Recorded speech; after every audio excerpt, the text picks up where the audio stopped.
yang P3K untuk lebih banyak ya mempelajari dan memahami bagaimana itu sebagai tugas pokok dan fungsi sebagai penyuluh, bahwa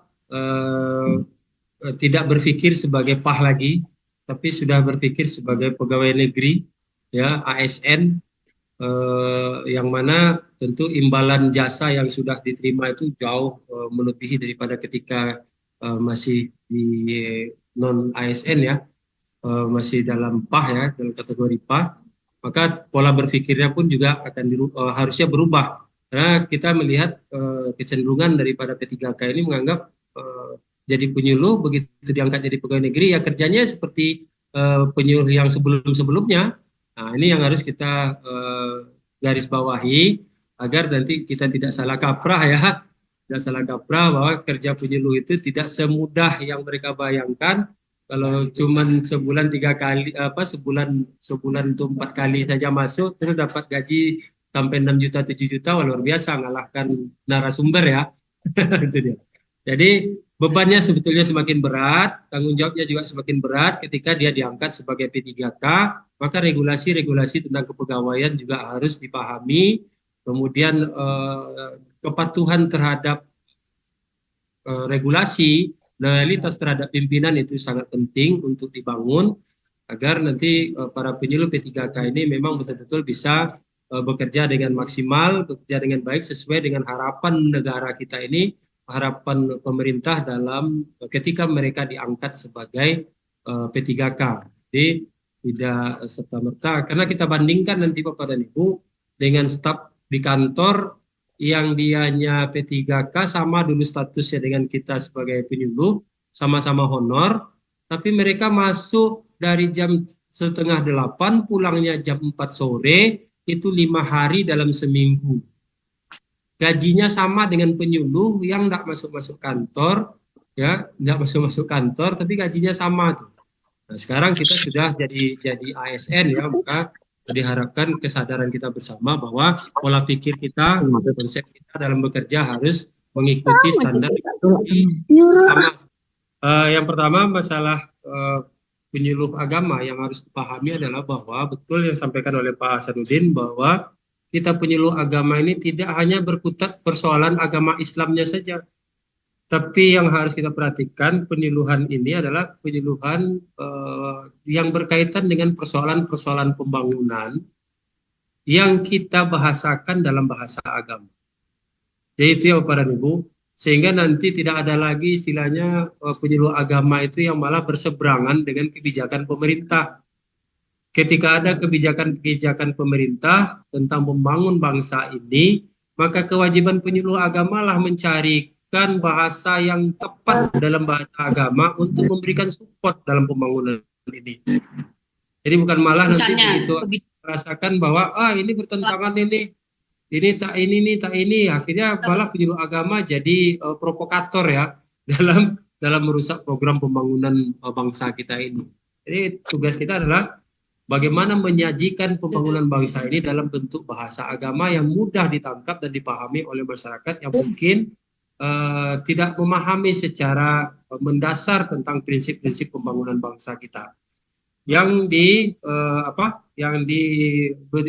diberikan melalui kebijakan-kebijakan oleh pemimpin-pemimpin kita.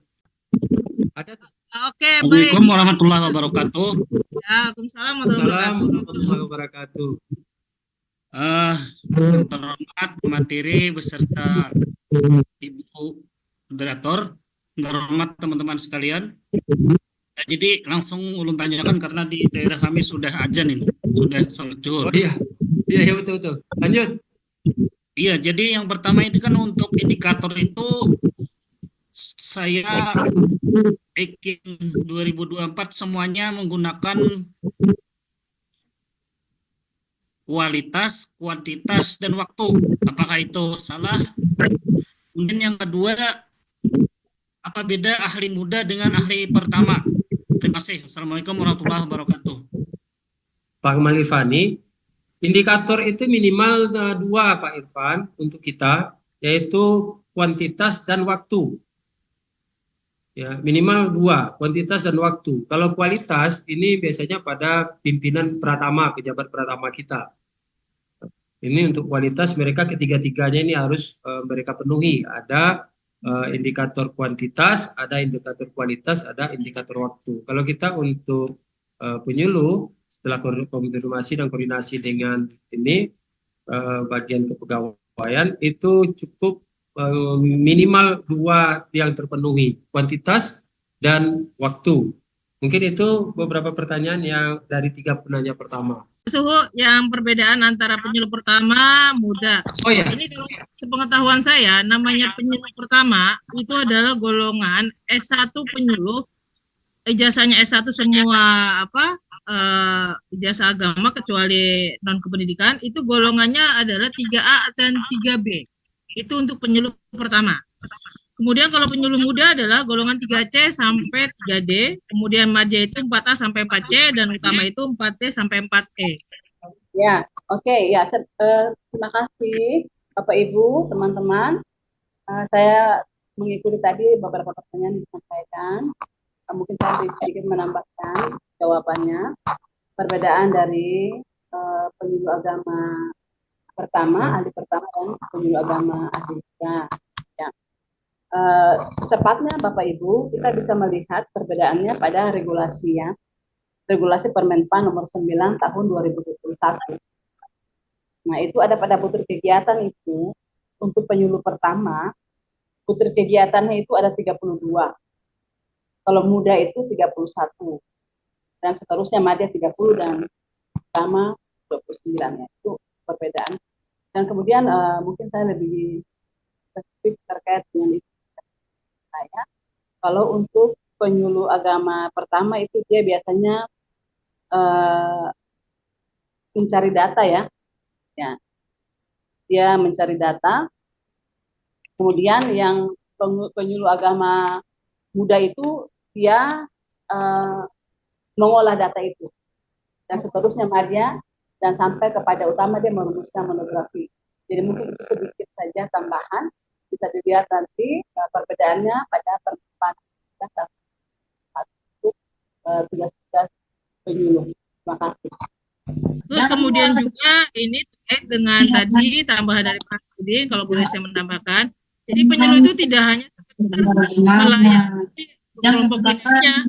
Kita datang ke KUA, jam kantor, itu pasti aja ada orang masyarakat umum yang pelayanan untuk konseling, baik konseling tentang keluarga, konseling mawaris, mualaf, atau tentang motivasi beragama, pasti aja ada. Makanya kita penyuluh itu tidak mesti harus ke lapangan terus, tapi harus tahu juga standby di kantor. Misal kalau saya di kantor,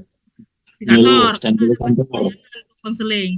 Itu kita pernah saya melakukan itu ada 4 tamu yang kita konseling perkawin keluarga, dan kita layanin. Capek ya capek, tapi kita layani dengan tersenyum.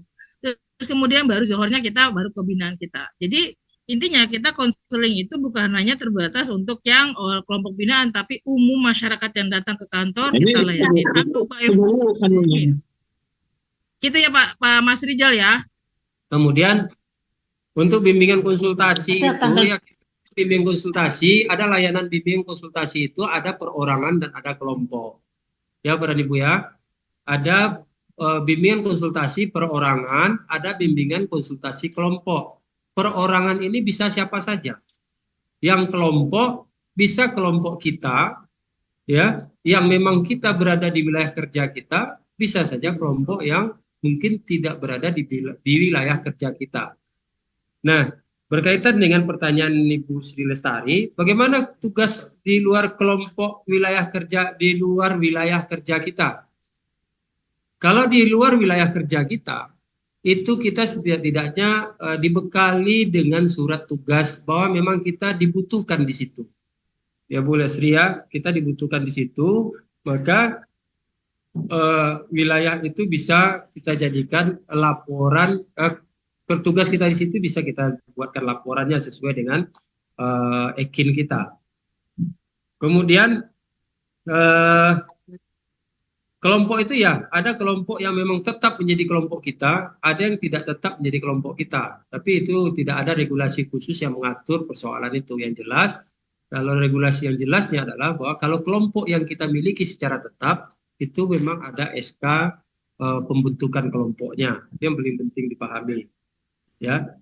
Kemudian pendampingan itu, ada pendampingan mungkin dalam bentuk kelompok binaan. Pendampingan pada kelompok binaan atau sasaran wilayah kerja kita, atau pendampingan warga di sekitar masyarakat kita, di sekitar kelompok kerja kita yang membutuhkan pendampingan dan advokasi daripada kita. Karena salah satu tugas dan fungsi penyuluh itu adalah sebagai advokasi, ya, melakukan advokasi, ya, di samping edukasi dia juga advokasi. Jadi silakan saja melakukan itu.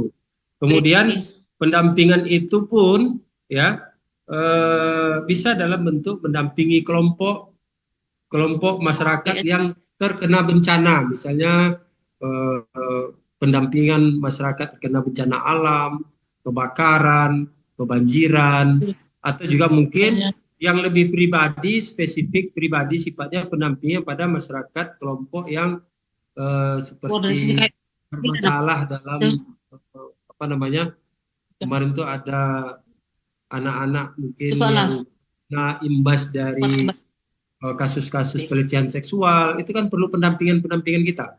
Nah, itu juga dimasukkan kepada kategori pendampingan. Jadi banyak sebetulnya meluas kerja kita nih Bapak dan Ibu.